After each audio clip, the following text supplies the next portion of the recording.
Comrades, ఇవాళ ఈ meeting ప్రత్యేకంగా బొగ్గు గనుల వేలంకి వ్యతిరేకంగా సింగరేణి కార్మిక వర్గం ఉద్యమాల్లో పాల్గొనాలని చెప్పడానికే ఈ మీటింగ్ ఏర్పాటు చేశాం.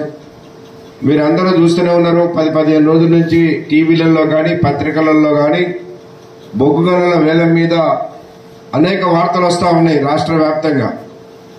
కానీ సింగరేణిలో మాత్రం ఇంకా చలనం రావట్లేదు. ఎందుకంటే మీ అందరికీ తెలుసు, పాత వాళ్ళకైతే మరీ ముఖ్యంగా తెలుసు, ఈ సింగరేణి కాలేజ్ అనేది 1945 నాటికే ప్రభుత్వ రంగ పరిశ్రమగా ఏర్పడింది. 1945 కంటే ముందు ఇది సింగరేణి కంపెనీ కాదు, దక్కన్ కంపెనీ దీని పేరు. ప్రైవేట్ వాళ్ళే నడిపించేటోళ్ళు, బొగ్గు తీసి ప్రైవేట్ వాళ్ళే అమ్మేటోళ్ళు.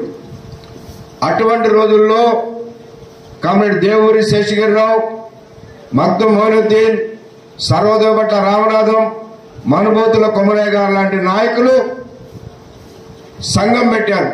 45 కంటే ముందు సంఘం కూడా లేదు సింగరేణిలో. ఆనాడు సంఘం పెడితే కాల్చి పారేసేవాడు. ఇప్పుడులా కాదు. ఇప్పుడు ఎవరైనా నలుగురు కలిస్తే సంఘం పెట్టుకోవచ్చు. ఇప్పుడు నక్సలైట్లు అట్లయితే నక్సలైట్లు కనుక మేము పార్టీ చేస్తామని అంటే వాళ్ళ నుంచి కాల్చి పారేస్తున్నారు. అట్టనే ఆ రోజుల్లో సింగరేణిలో ఎవరు సంఘం పెట్టినా కాల్చి పారేసేవాళ్ళు. అప్పుడు ఎవరు ఇక్కడ పరిపాలన? నైజాం నవాబ్ పరిపాలన తెలంగాణలో. దేశంలో ఆంగ్లేయుల పరిపాలన, బ్రిటిష్ వాళ్ళ పాలన ఉండేది. అందుకని ఎవరిని సంఘం పెట్టించేటోళ్ళు కాదు. అటువంటి రోజుల్లోనే రహస్యంగా సింగరేణి కాలేజ్ వర్కర్స్ యూనియన్ అనేది మొట్టమొదటిగా సింగరేణిలో పెట్టి, ఆనాడు బావులు ఇట్టు ఉండే కావు. ఆనాడు బావులో ఒకళ్ళు ఇద్దరు చనిపోవడం కాదు, 100 మంది బయటోళ్ళు ఏదైనా కూలిపోతే, ఎల్లందులో మొహరం రోజున కూలిపోతే అక్కడున్న జనరల్ మేనేజర్తో సహా దాదాపు 250 మంది చనిపోయినారు. అది బాయిలంటే అప్పుడు అంత ప్రమాదకరంగా ఉండేవి. అటువంటి రోజుల్లో సంఘం పెట్టి మనం డిమాండ్ చేసింది ఏంటంటే, మన నాయకులు ఆనాడు ఈ దక్కన్ కంపెనీని గవర్నమెంట్ కంపెనీగా మార్చండి, ప్రైవేట్ వాడు బొగ్గు తీయొద్దు. ప్రైవేట్ వాడు బొగ్గు తీస్తే జీతాలు న్యాయంగా ఇవ్వకపోవడమే కాకుండా ఎవడు చచ్చినా పట్టించుకోడు, ఎవరికి దెబ్బతగినా పట్టించుకోడు, ఎవరికి ఏమైనా కూడా వాళ్ళు ఇచ్చేయరు. కాబట్టి గవర్నమెంట్ కంపెనీ చేయాలని పోరాటం చేస్తే గవర్నమెంట్ కంపెనీగా వచ్చింది. అప్పుడు నైజాం నవాబు రాసిచ్చింది ఏంటంటే, ఈ గోదావరి పరివాహక ప్రాంతంలో ఎక్కడ బొగ్గు దొరికినా అది సింగరేణికే ఉంటది అని రాసిచ్చిండు. అది మనకి అప్పటి నుంచి ఉన్నది. అది అటు కోల్ ఇండియా ఉన్నది, మనదేమో తెలంగాణ రాష్ట్రంలో ఉన్నది. అప్పుడు ఉమ్మడి ఆంధ్రప్రదేశ్ ఏర్పడింది. తర్వాత అక్కడ ఆ ప్రాంతంలో ఏది నార్త్ ఇండియాలో 8 రాష్ట్రాల్లో బొగ్గు ఉన్నది. దాన్ని కోల్ ఇండియా అంటాం. అది కూడా ప్రైవేట్గానే నడిచేది ఆ రోజుల్లో. 1970, 69, 70లో కాంగ్రెస్ పార్టీ ఈ దేశంలో చీలిపోయింది. అప్పుడు ఈ పార్టీలన్నీ లేవు, కాంగ్రెస్ కమ్యూనిస్టు రెండే ఉండే ఈ దేశంలో. కాంగ్రెస్ పార్టీ చీలిపోయింది. కొత్త కాంగ్రెస్, పాత కాంగ్రెస్ అని ఏర్పడ్డది. కొత్త కాంగ్రెస్ కు ఇందిరాగాంధీ గారి నాయకురాలు, పాత కాంగ్రెస్ కు ఆయన నిజలింగప్ప నాయకుడు. వాళ్ళిద్దరికి మెజార్టీ లేదు గవర్నమెంట్ ఏర్పాటు చేయాలంటే. అప్పుడు వామపక్ష పార్టీలకి CPI, CPM, Forward Bloc, RSP ఇట్లాంటి కార్మిక వర్గ పార్టీలుగా ఉన్న వాటికి 123 మంది ఎంపీలు ఉన్నారు. అప్పుడు ఇందిరాగాంధీ వీళ్ళని అడిగింది, మీరు నాకు సపోర్ట్ చేయండి, నేను గవర్నమెంట్ ఏర్పాటు చేస్తా అంటే వీళ్ళన్నారు, మంచిది నీకు సపోర్ట్ చేస్తాం కానీ మా యొక్క 2-3 డిమాండ్లు ఉన్నాయని అన్నారు. ఏంటంటే బ్యాంకులని జాతీయకరణ చేయాలి. అప్పుడు బ్యాంకులన్నీ ప్రైవేట్ కిందనే ఉండేవి. అట్లనే బొగ్గు గనులు జాతీయకరణ చేయాలి. కోల్ ఇండియా మొత్తం ప్రైవేట్ వాళ్ళ కిందనే ఉండేది. కానీ దాన్ని గవర్నమెంట్ కిందకి తీసుకురావాలి, జాతీయకరణ చేయాలి. మూడోది రాజాభరణాలు రద్దు చేయాలి అని అడిగిండ్రు. ఈ మూడింటికి ఆమె ఒప్పుకున్నది. వీళ్ళు మద్దతు ఇచ్చిండ్రు. ఆమె ప్రధానమంత్రి అయింది. ప్రధానమంత్రి అయిన తర్వాత బొగ్గు గనులని, బ్యాంకులని జాతీయకరణ చేసింది. ఇప్పుడు ఈ ఆంధ్ర బ్యాంక్, ఇందిరా బ్యాంక్ అన్ని అప్పుడు ప్రైవేటీయే, అప్పటి నుంచి గవర్నమెంట్ లోకి వచ్చినాయి. అట్లనే కోల్ ఇండియా బాయిలన్నీ కూడా గవర్నమెంట్ లోకి వచ్చినాయి. అప్పుడు నుంచి ఏమున్నది చట్టంలో, కోల్ ఇండియా ప్రాంతంలో ఎక్కడ బొగ్గు దొరికినా కోల్ ఇండియాకే, తెలంగాణ ప్రాంతంలో ఎక్కడ బొగ్గు దొరికినా సింగరేణికే. ఇది చట్టం ఉండే. ఈ చట్టాన్ని ఇటీవల కాలంలోనే 2015 సంవత్సరంలో నరేంద్ర మోడీ ఏం చేసిందంటే మనం ప్రైవేట్ వాళ్ళకు కూడా బొగ్గు బాయిలు ఇవ్వాలి అని ఈ చట్టాన్ని మార్చండి. ఎంఎండిఆర్ అనే చట్టాన్ని మార్చి ప్రైవేట్ వాళ్ళకు కూడా బొగ్గులు ఇచ్చే అవకాశం, వేలంపాట పెట్టే అవకాశం తీసుకొచ్చింది. తీసుకొచ్చిన నాడు ఈ రాష్ట్రంలో ఎవరు అధికారంలో ఉన్నారు? టీఆర్ఎస్. వాళ్ళ ఎంపీలు, మన రాజ్యసభ సభ్యులు అందరూ కూడా పార్లమెంటులో ఆ బిల్లును బలపరిచింది. పెద్ద నోటు రద్దు చేసినా బలపరిచిండ్రు, ఆ లేత్ బిల్లు తీసుకొచ్చినా బీజేపీని అప్పుడు బలపరిచిండ్రు వీళ్ళు. ఆ బిల్లు పాస్ అయింది, మనకి ప్రైవేటీకరణ చేయడానికి అవకాశం వచ్చింది. వచ్చిన తర్వాత 2021లో మన తెలంగాణకు సంబంధించిన 4 బాయిల్ని యాలంపాట పెట్టారు. యాలంపాట పెడితే అప్పుడు మన అందరం కలిసి, అప్పుడు గుర్తింపు సంఘం ఉన్న టీబీజీకేతో సహా అందరం కలిసి 3 రోజులు సమ్మె చేసినాం. అప్పుడున్న కేసీఆర్ గారు కూడా ఏమన్నాడంటే, ఇవి ప్రైవేట్ వాళ్ళకి ఇవ్వడానికి వీల్లేదు, సింగరేణి వాళ్ళు టెండర్ వేయొద్దు. టెండర్ పారాలు కొనుక్కొచ్చిన సింగరేణి వాళ్ళు అప్పుడు 5 పారాలు కొన్నారు. ఎందుకు? ఈ 4 బాయిలకి వరిసాలో ఒకదానికి 5కి వేద్దామని టెండర్ పారాలు కొనుక్కొచ్చిండ్రు. ఒక్కొక్కటి 5 లక్షలు పెట్టి కొనుక్కొస్తే గవర్నమెంట్ ఏమన్నది, మీరు టెండర్ వేయొద్దు, వాడు మనకే అలాట్మెంట్ చేయాలి, వాడు చేసేది తప్పు కాబట్టి మనకి ఇవ్వాలని కేసీఆర్ గారు చెప్పిండు. సరే, ఇక మన గవర్నమెంట్ ఆదేశం కాబట్టి వీళ్ళు టెండర్ వేయలేదు, ఊరుకున్నారు. ఏమైంది? యాలంపాట ఆగల. ఒకటే టెండరు ఎల్లందులో పడింది, ఒకటే టెండరు సత్తుపల్లి బాయికి పడ్డది. ఇక ఈ శ్రావణపల్లి బాయికి, మందమారి దగ్గర శ్రావణపల్లి బాయికి, KK6 మందమారి దగ్గర KK6 బాయికి ఎవడేలా, మనమేలా ఎవడేలా. ఎందుకంటే ఈ 2 పెద్ద లాభం వచ్చే బాయిలు కాదు, ఆ 2 బాగా లాభాలు వచ్చే బాయిలు. ఆ 2 బాయిలకి ఎవరు వేసిండు? ఎల్లందు దానికేమో అరవిందో కంపెనీడు వేసిండు, సత్తుపల్లి దానికేమో అవంతిక కంపెనీడు వేసిండు. వారి సింగిల్ టెండర్. చట్టంలో ఏముంటది? 1 కంటే 2 టెండర్లు ఎక్కువ పడితేనే అప్పుడు తక్కువ ఉన్నోడికి ఇస్తారు, ఎక్కువ పడినోడికి ఇస్తారు. కానీ అక్కడ ఎవరు వేయలేదు కాబట్టి రెండోసారి ఏం చేసిండు? వాళ్ళిద్దరికి అలాట్మెంట్ చేసేసిండు. మనం అనుకున్నాం ఆయన టెండర్ వేయొద్దన్నాడు, మనం 3 రోజులు సమ్మె చేసినాం సింగరేణి మొత్తం, ఇక ఆ బాయిలు మనకే వస్తాయి కదా, మనకే అలాట్మెంట్ చేస్తారు కదా అనుకున్నాం. కానీ ఆ 2 బాయిలు పోయినాయి. మంచి లాభాలు వచ్చే బాయిలు ఆ 2 ఎవరికి పోయినాయి? ఎల్లందుదేమో కోయగూడెం OC3 మన అరవిందో కంపెనీకి పోయింది. ఎవరు అరవిందో కంపెనీడు చెప్పండి. ఇప్పుడు మీరు అందరూ మాకంటే ఎక్కువ చదువుకున్న వాళ్ళు కూడా ఉన్నారు ఇప్పుడు ఇక్కడ. మీరు రోజు టీవీలు చూస్తారు, నెట్లో చూస్తారు. శరత్ చంద్రారెడ్డి ఉన్నాడు, ప్రసాద్ రెడ్డి ఉన్నాడు. వాళ్ళిద్దరు ఎవరు? వాళ్ళు అరవిందో కంపెనీ వాళ్ళు. లిక్కర్ బిజినెస్ లో, ఢిల్లీ బిజినెస్ లో జైలుకు పోయినోడు కవిత గారితో కలిసి ఇద్దరు, వాళ్ళు కూడా జైలుకు పోయారు. ఇప్పుడు జైల్లోనే ఉన్నారు వాళ్ళు, ఈమె కూడా. వాళ్ళు అంటే వాళ్ళ బిజినెస్ పార్ట్నర్ కి ఆ బాయి ఇప్పించుకోవడం కొరకు మనని టెండర్ వేద్దని చెప్పిండు. మనం ఏమనుకున్నాం? మనకే అలాట్మెంట్ చేపిస్తాడు, టెండర్ వేద్దు అంటాడు కదా, మనకు వస్తుంది కదా అని మనం అనుకున్నాం. సత్తుపల్లిది ఏం చేసిండు? మనం వేయకపోతే సత్తుపల్లిది కూడా అవంతిక వాడికి పోయింది. అవంతిక వాడెవరు? మన కరీంనగర్ జిల్లాలో ఒక మెడికల్ కాలేజ్ ఉంది, ప్రతిమ మెడికల్ కాలేజ్ అని. ఆ ప్రతిమ శ్రీనివాసరావు గారిది అది. ఆ ప్రతిమ శ్రీనివాసరావు గారు ఎవరు? కేసీఆర్ గారి బంధువు. అంటే నీ బంధువుకి ఇప్పించుకోవడానికి, నీ యొక్క బిజినెస్ పార్ట్నర్కి ఇప్పించుకోవడానికి మమ్మల్ని టెండర్ వేయొద్దన్నావు, వాళ్ళకేమో అలాట్మెంట్ పోయింది. ఇప్పుడు మరి గవర్నమెంట్ మారింది, మన యూనియన్ కూడా మారింది. మేము వెంటనే గవర్నమెంట్కి రాసినాం, అయ్యా ఇప్పుడు ఆ అరవిందో కంపెనీడు బొగ్గు తీయడానికి వీల్లేదు, ఎందుకంటే ఎల్లంది అనేది ట్రైబల్ ఏరియా, 170 యాక్ట్ అంటాం.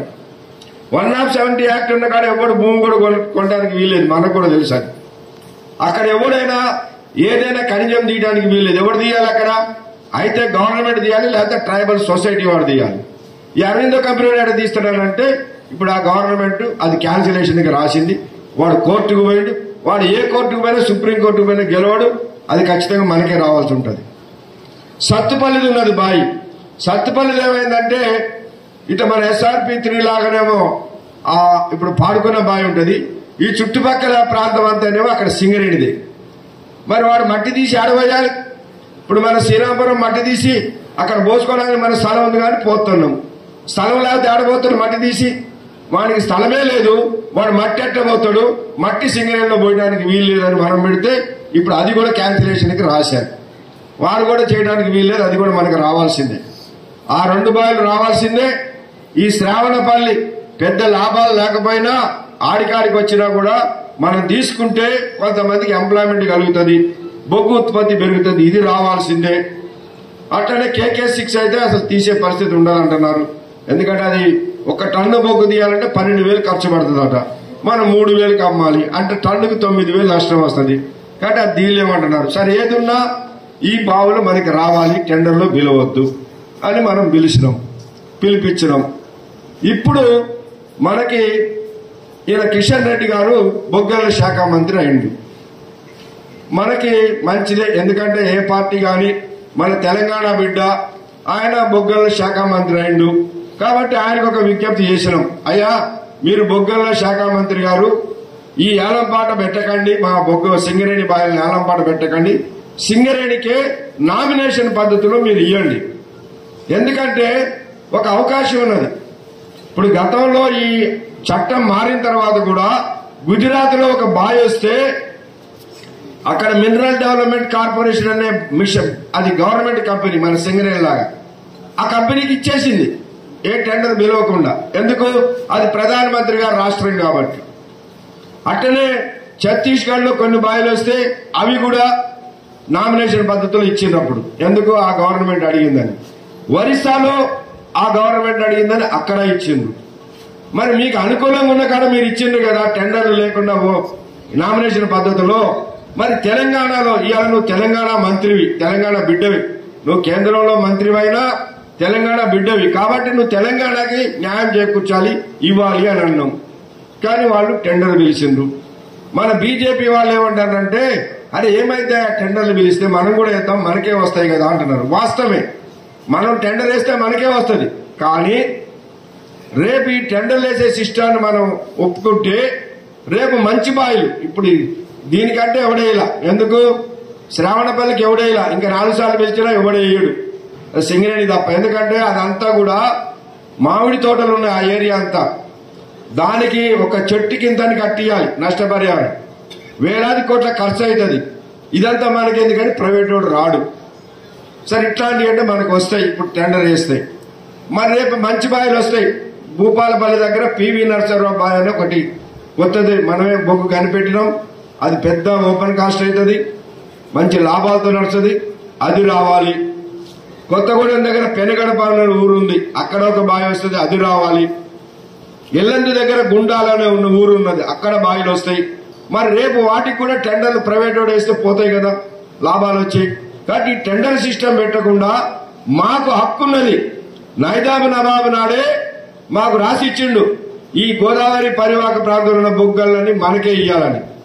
మాకు ఉన్నప్పుడు మీరెందుకు పోగొడతారని మనం అడుగుతున్నాం. కాబట్టి ఈ టెండర్ వేసే సిస్టాన్ని మనం అందుకే వ్యతిరేకిస్తున్నాం. టెండర్ వేస్తే ఇప్పుడు ఆటోమేటిక్ గా మనకు వస్తుంది. శ్రావణపల్లి వద్దన్నా, ఎందుకంటే ఎవరు లేడు వేసినోడు మనమే. కానీ ఈ టెండర్ వేసే సిస్టాన్ని ఒప్పుకుంటే రేపు ప్రమాదం ఉంటుందని మనం చెప్తున్నాం. సరే ఇప్పుడు టెండర్లు నడుస్తుంటే కేసీఆర్ గారు కూడా, ఇప్పుడు వాళ్ళ పార్టీ కేటీఆర్ గారు కూడా ఏం చెప్తుందంటే, దీన్ని అడ్డుకుందాం ఈ యాలంపాటల్ని, కాంగ్రెస్ వాళ్ళు బీజేపీ వాళ్ళు కుమ్మక్కయి ఈ బాయిలు ప్రైవేట్ వాళ్ళకి ఇచ్చేస్తున్నారు, మనం అడ్డుకోవాలి అంటుండ్రు. సరే మంచిది, మీరు అధికారంలో ఉన్నప్పుడు అడ్డుకోకపోయినా మీ వాళ్ళకి ఇప్పించుకున్నా ఈనాడు మీరు అడ్డుకుందాం అంటున్నారు కాబట్టి సంతోషం, మేము కూడా వెల్కమ్ చెప్తాం. కానీ ఈ పాపంలో మీకు కూడా భాగస్వామ్యం ఉన్నది కదా. ఆ చట్టం తెచ్చినాడు మీరు బలపరిచారు కదా, మీ ఎంపీలు బలపరిచారు కదా. అక్కడ మీ బిడ్డ అప్పుడు రాజ్యసభ సభ్యురాలు ఎంపీ, ఆమె ఓటేసా. బాలక సుమన్ ఎంపీ అప్పుడు ఆయన ఓటేసా. మరి మీ ఎంపీలు అందరు ఓటేస్తే చట్టం వచ్చిన తర్వాత ఇప్పుడు మీరు వద్దంటారా? సరే ఏదేమైనా సరే, ఎవరు వచ్చినా మనం కలుపుకొని పోవాలి. పోరాటం అంటే అందరం కలిసి చేస్తేనే అయితే, నేను ఒక్కనే చెప్తున్నా అనేది కాదు. సరే ఏదున్నా దీనికి వ్యతిరేకంగా కలిసి పోరాటం చేద్దాం. నిన్ననే హైదరాబాద్ లో రౌండ్ టేబుల్ సమావేశం మన ఏఐటీసీ ఆధ్వర్యంలో మన నాయకులు అక్కడ ఏర్పాటు చేస్తే అన్ని ట్రేడ్ యూనియన్లు వచ్చారు, వాళ్ళ మద్దతు తీసుకుంటున్నాం. ఎందుకంటే ఒకటి మనం గుర్తుపెట్టుకోవాలి, మన పక్కనే ఆంధ్ర రాష్ట్రం, మనతో విడిపోయిన రాష్ట్రం. అక్కడ విశాఖ స్టీల్ ఫ్యాక్టరీ ఉన్నది. ఆ విశాఖ స్టీల్ ఫ్యాక్టరీని కూడా 3 సంవత్సరాల క్రితం ప్రధానమంత్రి ప్రైవేట్ వాళ్ళకి అమ్మేసి దాన్ని ప్రైవేట్ పరం చేయాలని తీస్తే అక్కడున్న యూనియన్ ఏఐటీసీ గుర్తింపు సంఘం, బహుశా మీరందరూ పేపర్ చదివే వాళ్ళందరికీ తెలుసు, అక్కడ ఏఐటీసీ గెలిచింది విశాఖపట్నం స్టీల్ ఫ్యాక్టరీలో. ఆ యూనియన్ అక్కడ ఉన్నటువంటి అన్ని కార్మిక సంఘాలను కలుపుకొని 3.5 సంవత్సరాల నుంచి అక్కడ నిరాదీక్ష చేస్తుంది. బీజేపీ కేంద్రంలో బిల్లు చేసినా విశాఖపట్నంలో ఉన్న బీజేపీ వాడు మాట్లాడలేకపోయింది. ఎందుకంటే రేపు ఈ ప్రజలందరూ నాకు వ్యతిరేకమైపోతారని అరవకుండా కూర్చున్నాడు. వైఎస్ఆర్ పార్టీ బీజేపీకి మద్దతు ఇచ్చి అప్పుడు జగన్ రెడ్డి ఆయన ఇచ్చేసినా ఆయన కూడా మాట్లాడలేకపోయింది. ఇక తెలుగుదేశం అయితే పూర్తి మద్దతు ఇచ్చింది, కాంగ్రెస్ పూర్తి మద్దతు ఇచ్చింది. అక్కడ సరే అందరు కలిసి అక్కడ పోరాటం చేశారు. రోజు ఇప్పుడు మీరు ఎవరైనా విశాఖపట్నం పోయి వచ్చిన వాళ్ళు ఉంటే ఈ 2-3 సంవత్సరాల కాలంలో ఆ విశాఖ స్టీల్ ఫ్యాక్టరీ ఏరియాకి పోయి ఉంటే చూసింటారు. పెద్ద టెంట్ వేసి ఒక్కరోజు కాదు 2 రోజులు కాదు నిరాదీక్షలు అంటే 3.5 సంవత్సరాల నుంచి చేస్తారు. రోజుకి 100 నుంచి 200 మంది కూర్చుంటారు. మరి వాళ్ళందరూ డ్యూటీ లేకొట్టి కూర్చుంటారా? కాదు. ఫస్ట్ షిఫ్ట్ చేసిన వాళ్ళు పోయి సాయంత్రం కూర్చుంటున్నారు, నైట్ షిఫ్ట్ చేసి వచ్చిన వాళ్ళు నైట్ షిఫ్ట్ చేసి వచ్చిన వాళ్ళు వచ్చి పగలు కూర్చుంటున్నారు, సెకండ్ షిఫ్ట్ వాళ్ళు పొద్దున పొడిపోయి కూర్చుంటున్నారు. 3 షిఫ్ట్లలో ఎక్కడ ఎప్పుడు చూసినా 200 మంది తక్కువ కాకుండా అట్లా పోరాటం చేసింది కాబట్టి ఇప్పుడు అది ఆగింది. ఇప్పుడు ఒక ఛాన్స్ వాళ్ళకి దొరికింది. ఏందా ఛాన్స్ దొరికిందంటే ఇప్పుడు ఆంధ్రాలో ఉన్నటువంటి తెలుగుదేశం మీదనే ఆధారపడి ఇప్పుడు నరేంద్ర మోడీ పరిపాలన చేయాల్సి వచ్చింది. ఎంపీ సీట్లు ఆయనకి తక్కువ వచ్చినాయి, వీళ్ళు మద్దతు ఇస్తేనే ఇప్పుడు ఆయన ప్రధానమంత్రి. కాబట్టి వీళ్ళని వ్యతిరేకంగా విశాఖపట్నం ఫ్యాక్టరీని నేను ప్రైవేట్ వాళ్ళకి అమ్ముతున్నానని ఆయన అంటానికి వీల్లేదు ఇదివరట్లాగా. ఇప్పుడు ఆయనకి అంత మెజార్టీ లేదు కాబట్టి ఇప్పుడు వాళ్ళకు ఛాన్స్ దొరికింది. అంటే 3.5 సంవత్సరాలుగా అక్కడున్న కార్మిక సంఘాలు పోరాటం చేయబట్టి ఇప్పుడు పొలిటికల్ గా మారింది కాబట్టి అవకాశం దొరికింది, ఛాన్స్ వచ్చింది. ఇప్పుడు దాన్ని ఉపయోగించుకుంటారు, ఇంకా అది ప్రైవేట్ పరంగా కాకుండా కాపాడుకుంటారు. ఇప్పుడు ఈ ప్రభుత్వ రంగ పరిశ్రమలు ప్రైవేట్ అయిపోతే ఆలోచన చేసేది జనం, ఇంకా సింగరేణి వాళ్ళు ప్రైవేట్ పరం అయిపోతే వాళ్ళ ఉద్యోగాలు ఇదవుతుందట, రేపు ప్రైవేట్ వాడు వస్తే జీతాలు సరిగ్గా ఇదన్నీ చేస్తారట అని అనుకుంటారు. కానీ మనకు ఒక్కళ్ళకే నష్టం కాదు, దేశంలో ఉన్న ప్రజలందరికీ నష్టం. ఇది గుర్తుపెట్టుకోవాలి. ఎందుకంటే ఇవాళ మనం బొగ్గు తీస్తున్నాం, ఎంతకు అమ్ముతున్నాం? 3,000, 2,500, 3,000 దాటి మనం బొగ్గు అమ్ముతలేము. కానీ బొగ్గు తీయడానికి ఎంత ఖర్చు అవుతుంది? మీ ఎస్ఆర్పీ 3 చూడండి, కనీసం 6-7 వేలు తక్కువ కాదల్లా టన్ను బొగ్గు తీయడానికి. కానీ 3,000కే అమ్ముతున్నాం. ఎవడైనా ప్రైవేట్ వాడు 6,000 పెట్టి తీసి 3,000కి అమ్ముతుడా? ఇంకా మనకి లాభాలు ఉన్నాయంటే ఎక్కడి నుంచి ఉన్నాయంటే ఓపెన్ కాస్టుల ద్వారా వస్తున్నాయి. ఓపెన్ కాస్టుల్లో బొగ్గు తీయడానికి 1,000-1,500 ఖర్చు అవుతుంది. దాన్ని కూడా 3,000కి అమ్ముతాం కాబట్టి అక్కడ 1,000-1,500 మిగులుతుంది. ఇక్కడ ఒక 1,000-500 నష్టం జరిగినా 2,000 నష్టం జరిగినా అది కాంపన్సేట్ అవుతుంది. ప్రైవేట్ వాడు అట్లా చేయడు కదా, ప్రైవేట్ వాడు వాడికి లాభాలే కావాలి. ఇది మన గవర్నమెంట్ కంపెనీ కాబట్టి లాభం వచ్చినా నష్టం వచ్చినా దేశానికి బొగ్గు కావాలని మనం బొగ్గు తక్కువ రేట్లో ఇస్తున్నాం. ఇప్పుడు మనం కూడా ఇప్పుడు అదానీ ఉన్నాడు, ఎంత కమ్మినా బొగ్గు ఆస్ట్రేలియా రాష్ట్రం నుంచి దేశం నుంచి పట్టుకొచ్చి టన్ను 19,000 నుంచి 21,000 అమ్మిండు. మన టన్ను కూడా మన బొగ్గు కూడా కనీసం 10,000, 12,000 అంటే కొనేటోళ్ళు ఉన్నారు. కానీ గవర్నమెంట్ రూల్ పెట్టింది ఏమని, నువ్వు 3,000కే అమ్మాలని. ఎందుకంటే నువ్వు కనుక బొగ్గు రేటు పెంచితే ఇప్పుడు 3,000 6,000 చేసినావు అనుకో, రేపు కరెంట్ రోడ్ ఇప్పుడు యూనిట్కి ఎంత ఇస్తాడు? 5 రూపాయలకి ఇస్తాడు. వాడు 5 రూపాయలు 10 రూపాయలు అవుతుంది. అట్టనే సిమెంట్ బస్తా 200కి దొరికేది ఇప్పుడు రేపు 400 అవుతుంది. ఇనుము ఇప్పుడు టన్ను 16,000కో 17,000కో దొరికేది రేపు 30,000 40,000 అవుతుంది. అన్నిటికీ పెరుగుతాయి. కాబట్టి దేశంలో ధరలను కంట్రోల్ చేయడం కొరకు మనం ఇవాళ త్యాగం చేస్తున్నాం. బొగ్గని కార్మికులం నష్టాలు వచ్చినా మనం తీసి ఇచ్చేస్తున్నాం. దానివల్ల ఇవాళ దేశంలో ప్రజలందరికీ కూడా లాభం జరుగుతుంది. కాబట్టి ఇది ప్రైవేట్ పరం అయితే ఒక్క సింగరేణి కార్మికులకే కాదు, దేశంలో ఉన్న ప్రజలందరికీ కూడా నష్టం జరుగుతుంది. కాబట్టి మనం అందరం సపోర్ట్ కూడా తీసుకోవాలి. అట్లనే ఇవాళ ఏదైతే బొగ్గుబాయిలో వేలంపాట పెట్టిండ్రో మనం ఇవాళ రాశాం కిషన్ రెడ్డి గారు, కానీ ఆయన ఏం దాని మీద స్పందిస్తలేడు, ఆయన వేలంపాటే పెడతాడు. మరి కాంగ్రెస్ పార్టీ ఉన్నది, వాళ్ళు కూడా వేలంపాట వద్దన్నారు. ఏది ప్రతిపక్షంలో ఉన్నప్పుడు మనకే కేటాయించాలన్నారు. మరి తీరా నిన్న వేలంపాట పెట్టే వరకు మళ్ళీ ఈయన గోజు చదువుకుంటూ పోయిపోయిండు. ఎవరు? ఉప ముఖ్యమంత్రి గారు పోయి ఆయన వేలంపాటికి ఇనాగరేషన్ చేసిండు. ఇక నీవెట్లా మాట్లాడుతావు రేపు వేలంపాట వద్దని? నువ్వే ఏలంపాట దానికి రిబ్బన్ కట్ చేసి వచ్చి రేపు నువ్వు ఏలంపాట వద్దని ఎట్లా చెప్పగలుగుతావు? అంటే ఇవాళ ఏంటి మీ రాజకీయ పార్టీల నిర్ణయాలు? అధికారంలో ఉన్నప్పుడు ఒక మాట, ప్రతిపక్షంలో ఉన్నప్పుడు ఇంకో మాట. ఆయన కేసీఆర్ గారు అధికారంలో ఉన్నప్పుడేమో మన టెండర్లో పాల్గొనొద్దన్నాడు, వాళ్ళకి ఇప్పించుకున్నారు 2 బాయిలు. కాబట్టి ఇట్లా ఈ అధికార పార్టీలు ఇట్లా చేస్తున్నాయి. కాబట్టి మనం కార్మిక సంఘాలుగా మనకి ఏ రాజకీయ పార్టీ అయినా ఏదైనా ఒకటే, మన కార్మికుల పక్షాన నిలబడేది కావాలి. కాబట్టి మనం ఎవరైనా ఇచ్చేస్తాం. కాబట్టి రేపు అందరం కలిసి కూడా ఈ బొగ్గు బాయిల ప్రైవేట్ టెండర్లు పెట్టకూడదు, నామినేషన్ పద్ధతులు మనకే ఇవ్వాలని పోరాటం చేయాలని నిర్ణయం అయింది. రేపు 5వ తారీఖు నుంచి పోరాట కార్యక్రమం. రేపు 5వ తారీఖు నాడు కలెక్టర్ ఆఫీసులను ముట్టడి చేయాలి. గవర్నమెంటే కదా ఇది చేసేది, కాబట్టి గవర్నమెంట్ మీదనే మనం చేయాలని 5వ తారీఖు నాడు కలెక్టర్ ఆఫీసు ముట్టడి పెట్టినాం.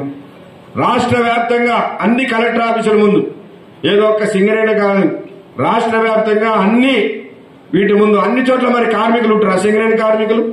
అయినా మన పార్టీ యూనియన్ నిర్ణయం చేసింది, కలిసి వచ్చే వాళ్ళందరినీ కలుపుకొని అన్ని చోట్ల కూడా మనం ధర్నాలు చేయాలి, పెద్ద ఎత్తున ముట్టడి చేయాలి. అట్లనే 6వ తారీఖు నుంచి జీఎం ఆఫీసులు, హెడ్ ఆఫీసుల ముందు నిరాహార దీక్ష చేయాలి. ఒక వారం రోజులు దీన్ని చేయాలి. రేపు 17వ తారీఖు నాడు టెండర్ ఉన్నది. ఆ 17వ తారీఖు నాడు హైదరాబాద్ పోయి ఆ టెండర్ పిలిచే కాడనే దాని మీద ఎత్తేసే పద్ధతి గొడవ చేయాలి. ఇది మనం నిర్ణయాలు చేసినాం. ఈ నిర్ణయాలు చేస్తే ఒక్క ఏఐటీసీ వాళ్ళు, ఏదో సిపిఐ వాళ్ళు ఎవరో పోతే అవుతుందా? ప్రజలందరూ మద్దతు ఉండాలి, కార్మికులందరూ మద్దతు ఉండాలి కదా. కాబట్టి దయచేసి మనందరం కూడా రాజకీయ నిన్న అన్ని యూనియన్లు పిలిచినాం. నిన్న అందరూ వచ్చారు. ఒక్క బీజేపీ బిఎంఎస్ వాళ్ళు రాలేదు, కానీ మిగిలిన అన్ని యూనియన్లు వచ్చినాయి నిన్న. అందరూ కూడా మేము మద్దతు ఇస్తామని చెప్పారు. అందరి మద్దతు తీసుకుందాం. మనం గుర్తింపు సంఘంగా మన బాధ్యతగా అందరి మద్దతు తీసుకొని ఈ బొగ్గనుల వేలంపాటకు వ్యతిరేకంగా మనం పోరాటం చేయాలి. టీవీలలో వస్తుంది చూస్తున్నాం, పేపర్లో వస్తుంది చదువుతున్నాం, కానీ మనమేం స్పందిస్తలేం. కాబట్టి సింగరేణి కార్మికులుగా మనం అందరం కూడా దీని మీద పెద్ద ఎత్తున పోరాట కార్యక్రమం చేయాలని చెప్పేసి మీ అందరికీ విజ్ఞప్తి చేస్తా ఉన్నాం. రేపు 5వ తారీఖు నాడు మేమే పోతే మన ఏఐటీసీ యూనియన్ కార్యకర్తలు, కమ్యూనిస్ట్ పార్టీ కార్యకర్తలు పోతే 100-200 మంది పోయి చేస్తాం. కానీ కలెక్టర్ ఏం రాసి పంపిస్తాడు, 100 మంది వచ్చారు, ఏదో మాకు మెమోరాండం ఇచ్చిపోయారు అని రాసి పెడతాడు. అదే ఒక 4-5 వేల మంది పోయినాం అనుకో, పెద్ద ఎత్తున మంచిర్యాలలో జరిగిందనుకో, అప్పుడు గవర్నమెంట్ గుల్కొస్తుంది. అరే రేపు మనం కనుక దీని మీద ఇది చేయకపోతే రేపు మన గవర్నమెంట్ కూడా ఇదవుతుంది, మనకు కూడా ఇది వస్తుందని వాళ్ళు కూడా స్పందిస్తారు. కాబట్టి దయచేసి మన కార్మిక సోదరులు అందరూ, అది ఏ రాజకీయ పార్టీలో ఏ యూనియన్లో ఉండండి, మీ ఇష్టం వచ్చిందంటే మీరు ఇందులో చేరమని కాదు, మీ ఇష్టం వచ్చిందంటే మీరు ఉండండి. కానీ పోరాట కార్యక్రమంలో అందరం కలిసి చేద్దాం. అన్ని సంఘాల మద్దతు అడుగుతున్నాం, అందరూ అడుగుతున్నాం. మీరు కూడా అందరూ కలిసి రావాలని రేపు 5వ తారీఖు నాడు మంచిర్యాల కలెక్టర్ ఆఫీస్ దగ్గర పెద్ద ఎత్తున, ఎందుకంటే సింగరేణి కార్మికులు ఎక్కువ ఉన్నది మంచిర్యాల జిల్లాలోనే.